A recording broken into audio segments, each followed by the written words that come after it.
arrived in Europe, and we have a game because we've reached Overgrowth as well.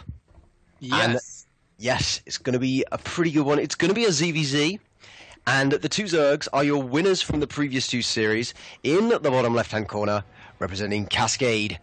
In the red, it is DIMAGA. And his opponent is spawning in the top right corner of Overgrowth, representing Root for Root. Look at that flashy graphic of the three-time StarCraft DPS champion. 6, I believe. Hasselhoffs. Oh yeah, I think I was told 6. Can't remember if it was 6-time all in StarCraft or if 3 of them were in Warcraft. Oh, they were. You're right. See, I forgot the one thing I was taught yesterday. I can't believe that.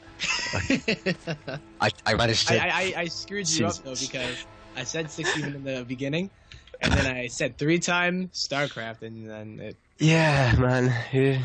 It's out to get me, apparently. But yeah, either way, these two players, they're just going for fairly standard openings. Petraeus opening, I believe, going for pool gas hatch, and DIMAGA going hatch. Gas. Yeah, from the look of it, maybe. Yep. Very similar builds that will kind of even out very shortly. It's not like one of them went for gasless or went for a 10 pool or something crazy like that. As you look at the army supply, the drone supply, it's quite similar. Although I believe there's one extra queen out, because I was going to say, I'm like, how the hell do they have the same thing, but... Yeah. You know? It's always like that in TVZ. It's like they have the same exact stuff, but somebody has more supply. I don't get it. Yeah. I remember seeing the other day where one guy had higher army and worker supply, but was down in supply to the other guy. Oh my god. Yeah, it's the queens, man. The queens just ruin everything in those calculations. But DIMAGA getting a Ling up into the main base of his opponent, going to be running around seeing everything, sees the Baneling nest come down as well, and the gas mining has continued long past just a single 100. So, in general, both these players have a good idea what they're looking at, and it's almost certainly going to be Ling Bane. Ling Bane aggression or defense from whoever's being attacked. Like, who will make the most Lings, who's going to drone up, and from the looks of things so far, they're both droning up pretty heavily, and we'll see, because it's a very scary situation right now. This is the part where you don't know how your opponent is going to play, so you drone up in hopes that they're not going to attack you, but no, look at this. Petraeus is going to be the first person to show that aggression, as he does make 10 Lings, and DIMAGA is making 11 drones at the moment. So that is a serious wave of drones. Yeah, huge wave of drones, especially in ZVZ. He did go for the lair too. I was going to say, if he didn't go for the lair, he may be in a little bit of a better situation, but he's playing full greed, going into the roaches and the Evo chamber. But Petraeus, he wants to play that Ling Bane, because 16 more Lings are on the way as well, and DIMAGA doesn't even have Lings morphing into Banes yet. There's still a gap in that wall, and there's going to be an even bigger one in a minute as those... Oh, I thought that they were wall off, but no. The Lings of Petraeus running straight through the gap in the wall, killing off a queen, beginning to morph into Banelings right in the natural. The arrogance, I say. Wow. And Bane, already a queen down. Blowing up on the other Banes as well. The queen in the main going down. DIMAGA's taking massive damage right from the off.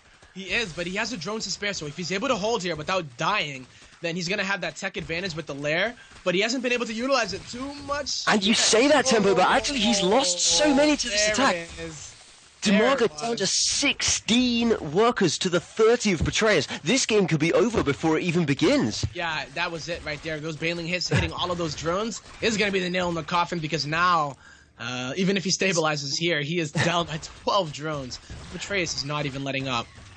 No, he can literally just pump units until he gets bored now, because he is way ahead at this point. His macro is vastly superior, and DIMAGA seems to be unable to hold on to this. Yeah, I mean, he's going to try to get some roaches out, but it's just, there's going to be too much damage then. And Petraeus is already on his third, hasn't started the lair either, so he's going to kind of follow it up with another attack with roaches and Lings and Banes, but is it even going to make it to that point left? I don't know. No. DIMAGA is hanging on as desperately as he can. He's probably a bit frustrated about how quickly this went south for him. But I think that big wave of drones that you saw just was really showing DIMAGA unable to deal with this, because he just couldn't get the units out fast enough to make a real attempt at holding. GG. Gee. Root Petraeus taking a very, very quick game.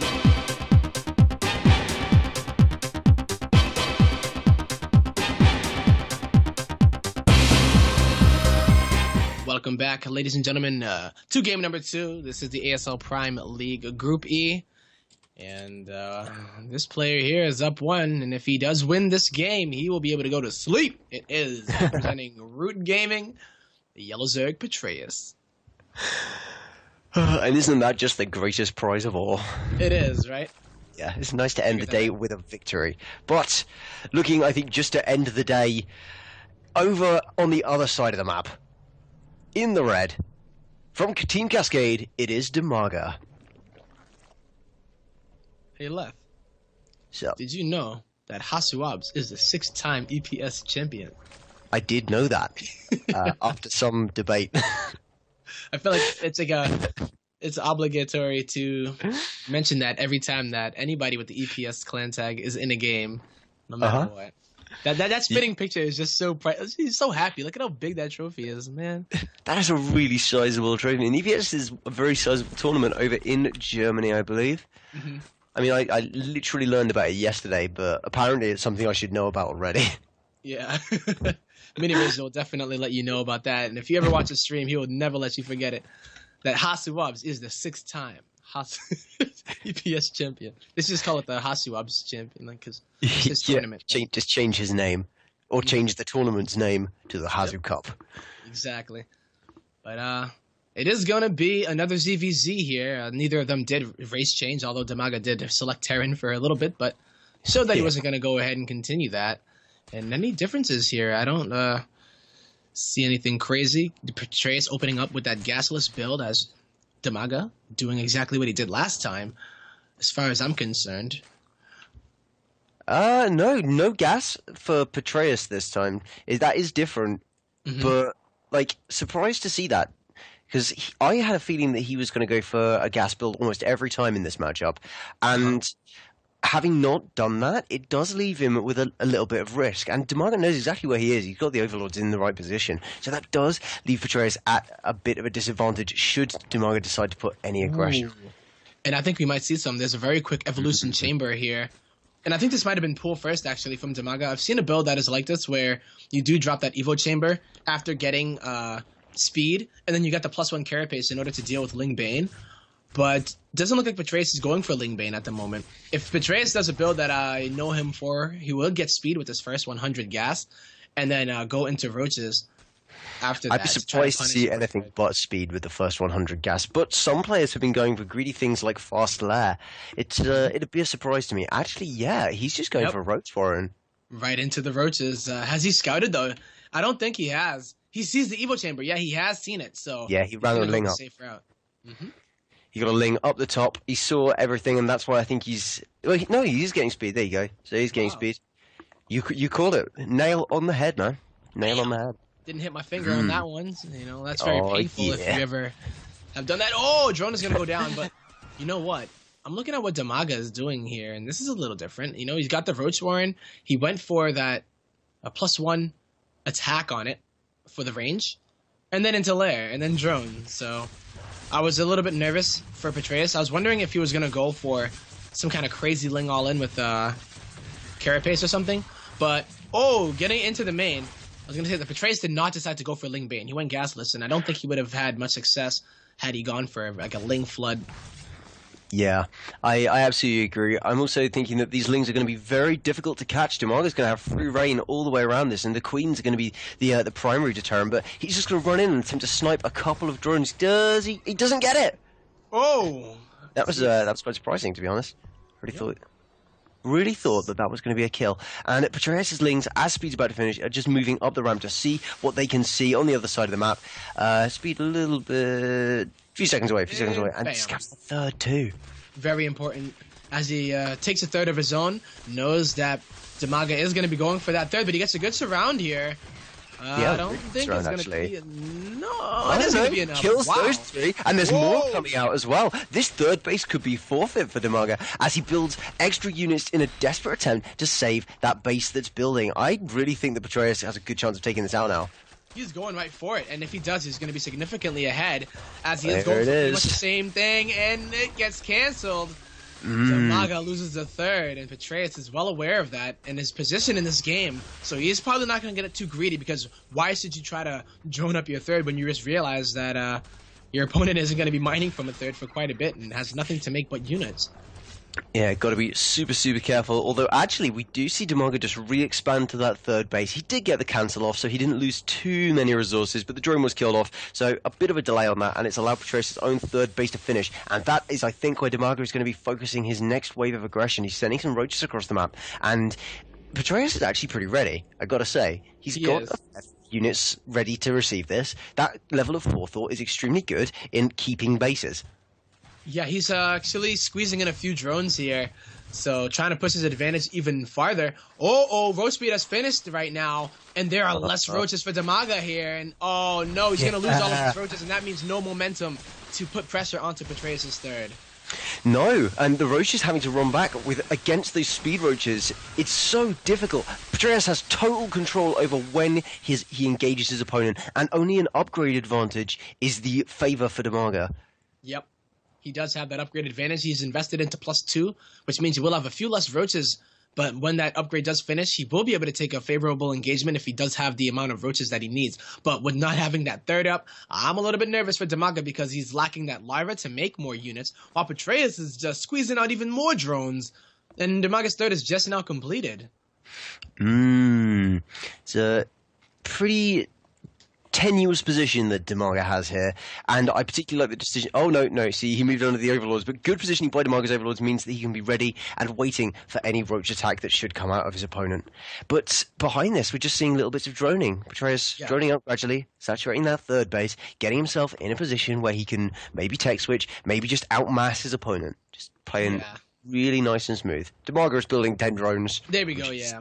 Chunk. He needs to. He doesn't. He could either try to go all in and then just run the risk of completely failing, or he can try to go ahead and try to catch up, and it's going to be rough. I assume that he may. I'm wondering how DIMAGA is going to play this out, right? Like okay, there we go. Baneling Nest coming down. It is going to be a gigantic Roach Bane attack, most likely, to try to just bust through the front of Petraeus and then push that advantage, the combat advantage, when you weaken all of those roaches.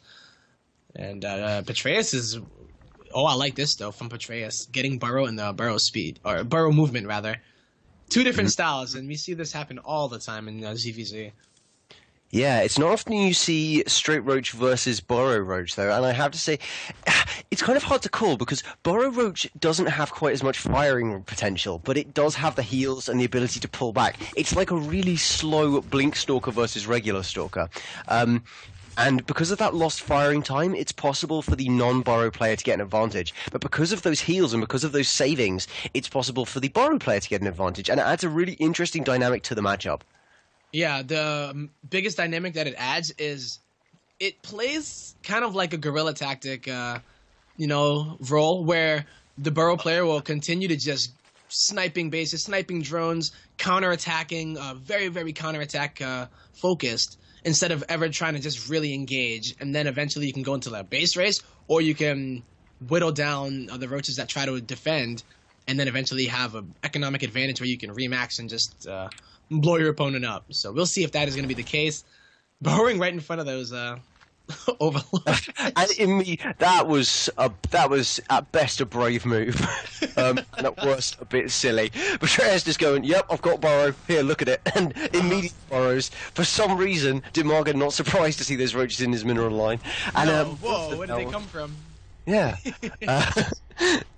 So he is doing exactly what you said, just burrowing it across all of the bases, jumping up and down, attacking the units, and generally trying to be as annoying as possible to DIMAGA. And DIMAGA isn't moving. He is just not moving out of position. So we're seeing the frontal assault come out of Petraeus. Go, okay, I'm just going to move in.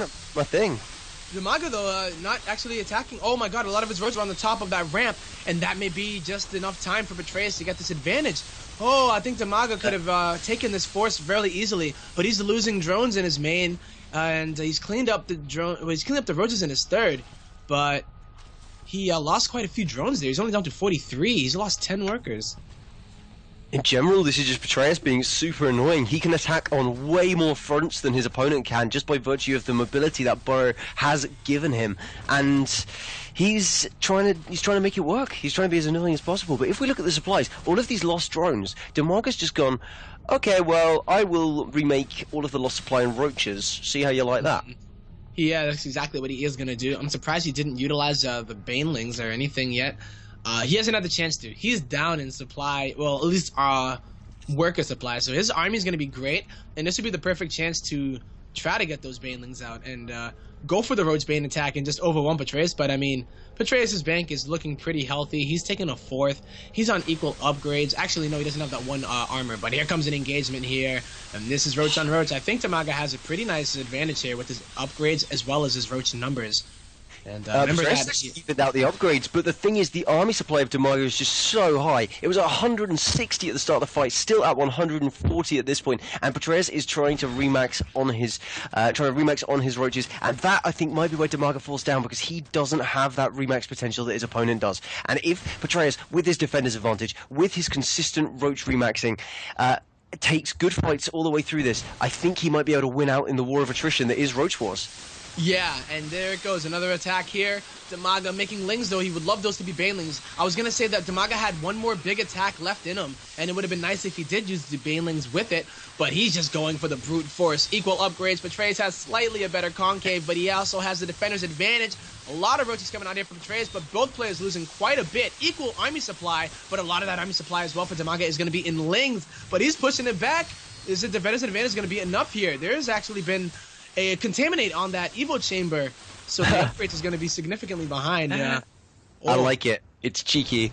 At this point, Petraeus, I still think, carries a serious advantage, but if the reinforcements can be picked off, then Petraeus has the healing potential as well with the Burrow to just keep his existing units alive and better off. DIMAGA is finally beginning to be beaten back by the yellow roaches.